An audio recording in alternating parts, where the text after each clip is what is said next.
a psychological thriller. Copyright 2025. By J. Wdowski. The Island. Wednesday lunch. Minnie was already at the restaurant where they always met for lunch. She had a table inside by the window due to on and off rain showers. When May walked in, even though they had already spotted each other through the glass, Minnie was frantically waving her to the table. Before May could even sit down, Minnie began, "So? Did you sleep with him?" "No," May said, shocked at the bluntness of Minnie's question. "Do you have to be so loud?" May nervously looked at the other tables in the restaurant to make sure no one had overheard. "Kiss goodnight," Minnie asked as May gestured for the waitress. The waitress came over. May ordered. When the waitress left, May answered in a lowered voice, "If you had been home for the past week, I could have told you when I had returned to your place Friday night. Sorry, I forgot to tell you we would be staying at Rosie's parents' place. House sitting. Did you get my note?" "Yes, I got your note." May took the opportunity to slide Minnie's extra key across the table to her. "Do you think John would take me back?"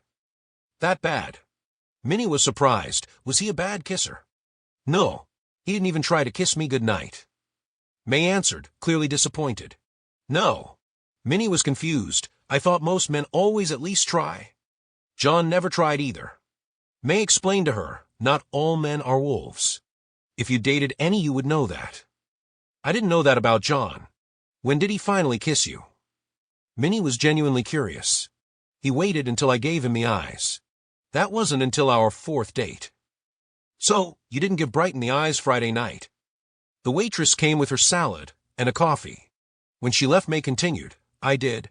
I wanted him to kiss me. The whole night was like a dream. Perhaps it was the champagne, the whole atmosphere, the way he opened up to me. I wanted him to, but he sent me home, without even a peck on the cheek. I have not heard from him since that night. No calls, no text messages, nothing. It seems I am not his type." "May, seriously." Minnie still had not touched the food that she had ordered earlier. "You are every man's type. Damn, you're anyone's type that is attracted to women, even for those on the fence." "Well, perhaps Mr. Brighton is really a monk then." She pushed the key closer to Minnie again. "John will take me back, yes?" "If I were him, I wouldn't, not the way you dumped him. Any self-respecting person would not take you back. You were willing to toss him away as soon as you thought you could trade up." Minnie, seeing the regret in May's face, tried to reassure her, "But I am not in love with you. John is. He'll take you back. He'll take you back in a heartbeat. Question is going back to John really fair to him, and you? You clearly want someone who can offer you more." Minnie slid the key back to May. "Maybe you won't land a billionaire. You could still land a millionaire, like Patricia did." "You think so?" Minnie smiled. "I do, May. So, tell me everything that went wrong on the date." Minnie bit into her corned beef sandwich that was now cold. May told Minnie about the dress, the limo, Rico, the private elevator, the elaborate office, the meal, and most of their conversation. She, though, decided not to mention about Mrs. Brighton cooking and serving their dinner. "I really don't understand what went wrong." Minnie was confused. "Sounds like you had a wonderful evening, minus the sex, that is, and not even a good night kiss." "As I said, I am clearly not his type for some reason."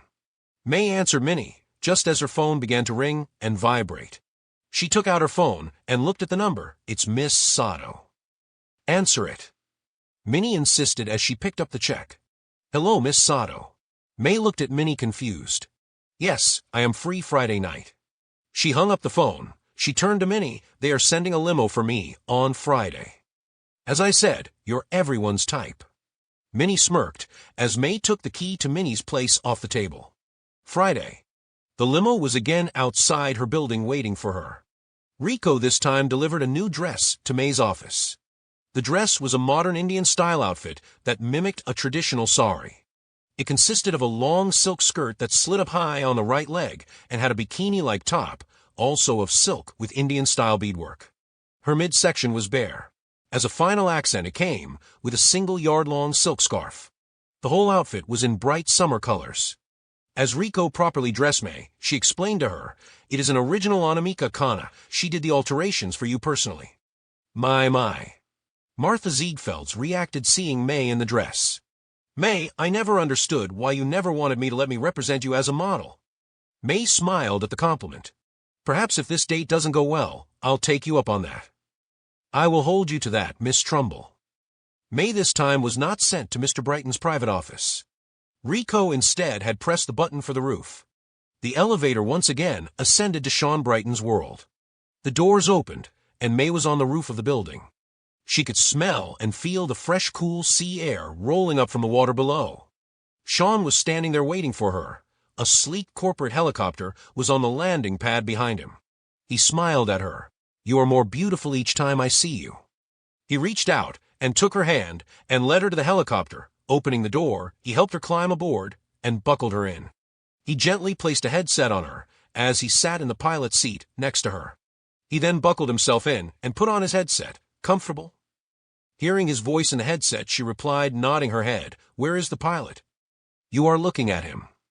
He started the engine, and using his feet and hands to fly the helicopter, it loudly lifted off the building. He smoothly banked the craft north up the East River. "You can pilot a helicopter?" She was truly impressed. "A pilot would cost me $150,000 a year." He explained as he banked the helicopter east when they reached the Long Island Sound. "My getting a pilot's license cost me $25,000. It paid for itself by the first quarter." It was less than 20 minutes before they began to approach a private island off the north shore of Long Island. He landed the craft down gently on a pad on the perfect grounds of an estate. Shutting down the engine, he helped May take off the headset and unbuckle. "Is a much better way to commute than taking the lie." "The lie?" she asked as he helped her out of the craft. "The Long Island Expressway." He smiled as he shut the door of the helicopter. "The lie, since it is never an expressway, being that it is almost always choked with traffic." "Oh yes, much better way to travel." He turned their attention to the modern building before them. "Welcome to my humble home." Humble? May challenged his description of the mansion.